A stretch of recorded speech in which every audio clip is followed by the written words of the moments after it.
Varicose veins తో బాధపడుతున్నారా? మన ఏవిస్ హాస్పిటల్లో 4,500 రూపాయల లేజర్ స్కానింగ్ ఉచితం. నమస్తే రమగారు. నమస్తే జయ. రమగారు, మనకి కార్తీక మాసంలోనే భగిని హస్త భోజనం అని ఉంటుంది.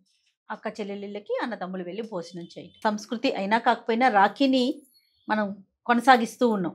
అలాంటిది భగిని హస్త భోజనాన్ని మనం బాగా ప్రమోట్ చేయాలని మనం అనుకున్నాం కదా. ఈ రోజు పాటించాల్సిన నియమాలు ఏంటి, ఏం చేయాలి? మా చిన్నప్పుడు క్యాలెండర్ చూడ్డాన్ని నేర్పించారు జయ. నాకు ఒక 7 ఏళ్ళు 8 ఏళ్ళు 7-8 ఏళ్ళు. ఇవాళ ఇదేమిటి అని అడిగితే క్యాలెండర్ చూసి చెప్పాలి.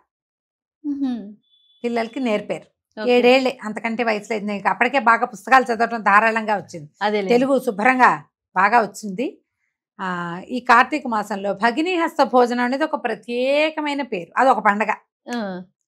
భగిని హస్త భోజనం అంటే అప్పుడు ఎవరిది భోగిని దండకం అని ఒక దండకం. ఆ భోగిని దండకం, ఈ భగిని హస్త భోజనం ఒక రెండు ఒకే రకంగా కనపడుతుండేవి నాకు. అదేదో పండగ అనుకునేదాన్ని. నేను ఏమి చేసినట్టు తెలిసేది కాదు. ఓకే. కానీ నాకు బాగా కాస్త 10 ఏళ్ళు వచ్చేసరికి నాకు తెలిసింది. మా రెండో అక్కయ్య మా అన్నయ్యని భోజనానికి పిలుస్తుండేది. అప్పటికి అన్నయ్య కూడా చిన్నవాడే, అదే ఇంకా చిన్నపిల్లని. కానీ నాకు 10-11 ఏళ్ళు వచ్చేసరికి మా అన్నయ్యని రమ్మనేది. మామూలుగా ఎక్కడ ఎట్లా ఉన్నా కూడా ఆ రోజు రారా ఇక్కడికంటే ఇక్కడికి వచ్చి మాతో పాటు నేను మా చిన్నక్కయ్య దగ్గర ఉండేదాన్ని కదా. మా అన్నయ్య భోజనం చేయటం నాకు తెలుసు. అయితే ఇది ఒక ప్రత్యేకమైన విధి జయ.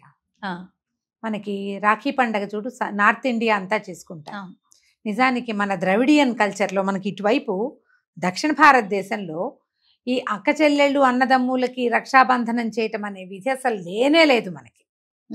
మనం హిందీ సినిమాల నుంచి తెలుసుకుని, హిందీ సీరియల్స్ ద్వారా బాగా అర్థం చేసుకుని, అదేమిటో చేయిపోతే కుదరదని భావించి ఈ రాఖీ కట్టి ఎవరినైనా అన్నయ్యలుగా చేసేసుకోవచ్చని మరి నమ్మి ప్రగాఢంగా రాఖీ కడితే ఇంకంతే అనిపించి, తర్వాత ఎక్కడైనా ఓ పిల్లవాడు పిల్ల కనపడితే ఒకళ్ళకొకళ్ళు రాఖీలు కట్టించి పిచ్చి వేషాలు వేయకుండా సరిచేసే సంస్కృతిలో కూడా మనం వచ్చేసాం. కరెక్ట్, జరిగింది. పర్వాలేదు, మంచిదే, ఏదైనా చెడని కాదు. ఇప్పుడు ఇది అసలు మన వైపు లేదు. మన ప్రాంతంలో మనకి పురాణాల ప్రకారము కొన్ని పండుగలు చేసుకునే పద్ధతి ఉంది. పురాణాలను ఫాలో అవుతాం గట్టిగా. మనం పురాణంలో చెప్పబడినవే చేస్తాం. రాఖీ పండగ ఎక్కువగా చరిత్రలో కనపడదు. పురాణ గాథల్లో ఉన్నదేమో అంత ప్రఖ్యాతంగా మనం చెప్పుకునే పురాణాల్లో లేదు. మనం చెప్పుకునే పురాణాల్లో ప్రత్యేక పాత్రలు కొన్ని ఉన్నాయి. మన పురాణాల్లో యముడు మనకి హీరోగా ఉంటాడు, యమధర్మరాజు. అవునా? అవునండి. యమధర్మరాజు అంటే మనకు ఒక ఏమంటారు, ఒక ఉత్సాహం కలుగుతుంది ఆయన పేరు తలుచుకుంటేనే. ఆయన ఎవరు? నిజానికి కాలుని ప్రతినిధి. మనకి మరణదండలు విధించేవాడు, మన పాప పుణ్యాలు లెక్కించేవాడు, సమయాలు గ్రహించి మనని తీసుకుపోయేవాడు, మనకి దండన విధించేవాడు. మళ్ళీ ఈయన ఎవరి కుమారుడు? మనకి రోజుని తయారు చేసే, మన రోజుని మనకిచ్చేటువంటి సూర్యుని కుమారుడు. అయితే సూర్యుని కుమారుడు, సూర్యుడు ఒక దిక్పాలకుడుగా ఉండి ఆయన దినమణిగా మనకి ఉంటే, ఆయన కుమారుడు ఈ కాలునికి ప్రత్యయంగా ఏమనాలి, ఆయనకి ప్రత్యామ్నాయంగా పనిచేసే శక్తిగా యమధర్మరాజు ఎదిగాడు. ఈయనకి యమి అని ఒక చెల్లెలు. యమి ఆ యమే యమునగా మారింది. యమునా నది కృష్ణుడికి పరమ ప్రీతిదాయకమైన నది. ఆవిడొచ్చు కృష్ణుడు అల్లేనే నల్లగా ఉంటుంది. యమున అంటే నల్లగా ఉంటుంది. కృష్ణ కూడా నల్లగానే ఉంటుంది. మన కృష్ణ కూడా నల్లగానే కనపడుతుంది కదా, మట్టి వల్ల, అడుగునున్న మట్టి వల్ల. యమున కూడా రంగు తక్కువ, ముదురు రంగులో ఉంటాయి అక్కడ నీళ్లు. ట్రాన్స్పరెంట్గా అంటే ధార తెల్లటిదిగా ఉండదు, నల్లగా కనపడుతుంది. అయితే ఈ యముడు యమి అన్నా చెల్లెళ్ళు. అయితే ఒక కల్పాంతంలో ఈ యముడు గతించాడు, అంటే అయిపోయింది ఆయన పని. ఈ యమి ఈవిడ అన్నయ్య కోసం ఏడుస్తూ ఉండేదట. కాలగణన లేదు. ఒక రోజు గడిస్తే, సమయం గడిస్తోందనుకో, ఓకే, ఒక నిద్ర, ఒక అవస్థ, ఇవన్నీ జరుగుతాయి. ఆమె అట్లా దుఃఖిస్తూ ఉండేదట. ఆమె నిరంతర దుఃఖాన్ని చూసి అప్పుడు భగవంతుడు పరమేష్టి దివారాత్రాలు ఏర్పరిచాడని కాలము గణన, ఆయన వెళ్ళి ఎంతకాలమైంది, ఈమె ఎంతకాలం నుంచి ఏడుస్తోంది, దుఃఖంలో ఉంది, అది అప్పటి నుంచి గణించడం మొదలుపెట్టారు. ఆమె దుఃఖాన్ని మాన్పడానికి ఇది మొదలుపెట్టారు. కాలం మొదలైందనమాట. అప్పుడు మనకి పగలు వేరు రాత్రి వేరు, ఇన్ని రోజులు గడపడం. మనం చూడు తెల్లవారితే రేపటికి 2 అంటాం. అవును. మానవులు నిద్రావస్థలోకి వెళ్తే ముందు రోజు దుఃఖం ఎంత కష్టపడినా ఏ తెల్లవారుజామున మాగన్నుగా నిద్ర పట్టింది ఎవ్వరికైనా, ఏ ప్రాణికైనా, ఏ మనిషికైనా తెల్లవారాక ఉషోదయం కొత్తగా ఉంటుంది. బాధ నిన్నటిది కాస్త తగ్గుతుంది. పాతపడుతుంది. ఆ కాలగణన ఇప్పుడే మొదలైందని, బా.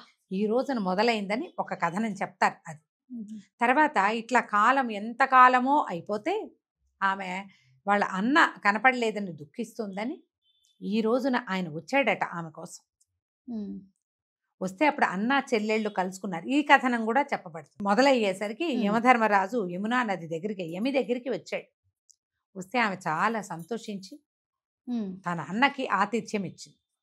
మనకి ఇట్లా అన్నా చెల్లెళ్ళుగా కనపడే వాళ్ళు ఇంకొకళ్ళు లేరు, పెద్దగా కనిపించరు, తక్కువ. ఎక్కడో ఉన్నాయి కొన్ని కథలు, కానీ చాలా తక్కువ. ఇప్పుడు చూడు, సూర్యుని కుమారుడైన యముడు కాలం అంటే కాలునితో పాటు పనిచేస్తాడు. సూర్యుని కుమార్తె అయిన యమున భూమి మీద ప్రవహిస్తూ ఉంటుంది గంగా నదితో పాటుగా. గంగా యమున అంటాం కదా. అవును. వాళ్ళిద్దరు పక్కనే ప్రవహిస్తూ ఉంటుంది.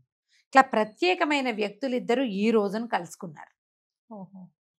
భోజనం చేశాడు ఆయన. అప్పుడు ఆయన ఏం చేశాడు, వెళ్తూ చెల్లెలకి ఏవో కొన్ని కానుకలు ఇచ్చి ఆమెను సంతోషపెట్టి వెళ్ళాడట. అట్లా ప్రతి సంవత్సరం ఈ కాలగణన మొదలైంది కదా.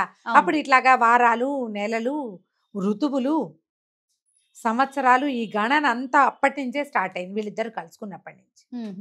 ఏటా మళ్ళీ ఆ సమయానికి ఆయన వచ్చేవాడు. కాలం తెలుస్తోందిగా, ఇన్ని రోజులు గడిచినాయని. 365 రోజులు గతించాక మళ్ళీ వచ్చేవాడు. ఓకే, లెక్క తెలుస్తోంది క్లియర్గా. కాబట్టి ఈ రోజున ఇట్లా ప్రఖ్యాతమైనటువంటి అన్నా చెల్లెళ్ళైన వీళ్ళిద్దరూ ఈ రకంగా కలుసుకున్నారు. కాబట్టి ఈ రోజున ఒక అక్క చెల్లెళ్ళు, అన్నదమ్ములు కలుసుకుని ఒక చోట, వివాహితలైన స్త్రీలైతే వాళ్ళ దగ్గరికే అన్నదమ్ములు వెళ్ళాలి. చూడు, యముడేమో యమలోకంలో ఉంటాడు కదా, యమున ఎక్కడుంది, భూలోకంలో ఉంది. ఆయన ఇక్కడికి వచ్చాడు భూమి మీదకి చెల్లెల కోసం. సోదరి ఇంటికి వెళ్ళి భోజనం చేయండి. మనకి ఎన్నో మనస్పర్ధలు వస్తాయి, మనుషులం మనం. అవును, ప్రతిదానికి ఏదో ఒకటి ఉంటుంది. అక్క చెల్లెళ్ళు అన్నదమ్ములతోటి పడదు. ఏదో కొంత ఆస్తి కోసమో, కొంత భూమి కోసమో, కొన్ని మాటలు, కొన్ని మనస్పర్ధలు ఉంటాయి. ఏదో ఒక చోట ఒక టగ్ ఆఫ్ వార్ లాంటిది ఏదో వచ్చి నువ్వో వైపు నేనో వైపు అయిపోతాం. మామూలుగా ఒకళ్ళకొకళ్ళం కదా. మనం ఎంతమంది ఉన్నాం, మనం ఎంతో మందిలేం. ఇప్పుడు యముడు, యమధర్మరాజు, ఆయన చెల్లెలి కాలంలో కూడా వాళ్ళిద్దరే. ఆ తల్లి ఎక్కడికో వెళ్ళిపోయింది. ఆవిడ తన నీడని అక్కడ పెట్టింది. ఛాయను వదిలిపెట్టి వెళ్ళింది సౌమ్యాదేవి. పెడితే ఆ ఛాయ ఆవిడ కూడా సంతానం కలిగింది. శనీశ్వరుడు, తపతి వాళ్ళు కలిగారు. కలిగితే ఆవిడ తన పిల్లల్ని చూసుకుని వీళ్ళని చూడాల. వీళ్ళిద్దరూ ఒకళ్ళకొకళ్ళే ఉండేవాళ్ళు పాపం, అన్నా చెల్లి. ఇప్పుడు మనం మాత్రం 25 మంది ఉన్నామా? ఎక్కడుంది రమ్మగారు? ఎప్పుడో పోయింది మా కాలం. ఆ కాలం అసలు ఇప్పుడు లేనలేదు. 2, 1, 3 ఇంతే. మనం కలుసుకోవటానికి మనం తప్పిస్తే ఇంకా ఎవ్వరూ లేరు. ఎప్పుడో చెప్పాడు రాములు వారు, ఎక్కడో ఉంటుంది, దేశే దేశే కళత్రాన్ని దేశే దేశే చ బాంధవాహ తంతు దేశం నపశ్యామి ఎత్ర భ్రాత సహోదర. ఎక్కడైనా భార్యలు, బంధువులు దొరుకుతారు, కానీ భ్రాత, సహోదరుడు, మన సోదరుడు, మనతో పాటు పుట్టినవాడు వాళ్ళే ఉంటారు. వేరే ఎవరు వస్తారు? నువ్వు ఎవరికి రాఖీ కడితే మాత్రం వాళ్ళు నీ రక్త సంబంధం అవుతారా? రాఖీలు కట్టి స్నేహం చేస్తాం. అది ఎంత మటుకు అయ్యో వరకే. నీకేదైనా దుఃఖం వస్తే కదిలిపోయే పేగ ఎలాంటిది ఎప్పుడు ఉంటుంది? నీతో పాటు పేగ పంచుకున్న వాళ్ళకే ఉంటుంది. మరి వాళ్ళని కలుసుకునేందుకు ఒక సమయం అనేది మనకు అవకాశం ఉన్నప్పుడు అది మనం ఎందుకు చెయ్యము? అవును.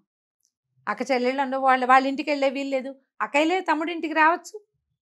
కలిసి ఒక చోట కూర్చొని భోజనం చేసి 4 మంచి మాటలు ఆడుకుని, కుదిరితే ఒకళ్ళనొకళ్ళని ఏదైనా బహుమానాలతో సంభావించుకుని మీకు అవకాశం ఉంటే పొద్దునుంచి సాయంత్రం దాకా కలిసి గడిపి పంచుకుని తిని సంతోషంగా గడిపితే ఎంతో బాగుంటుంది.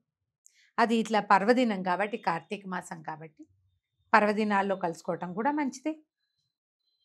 ఈ అవకాశాన్ని సద్వినియోగం చేసుకోండి అందరూ. తప్పకుండా. మీ అన్నదమ్ములను ఒకవేళ లేరు, ఏ కజిన్ బ్రదర్స్ను, వాళ్ళు కూడా మన వాళ్ళే అవుతారు కదా. రక్త సంబంధం ఉంటుంది వాళ్ళకి, మనకి బ్లడ్ రిలేషన్ ఉంటుందిగా, వాళ్ళైనా పిలుచుకోవచ్చు చక్కగా.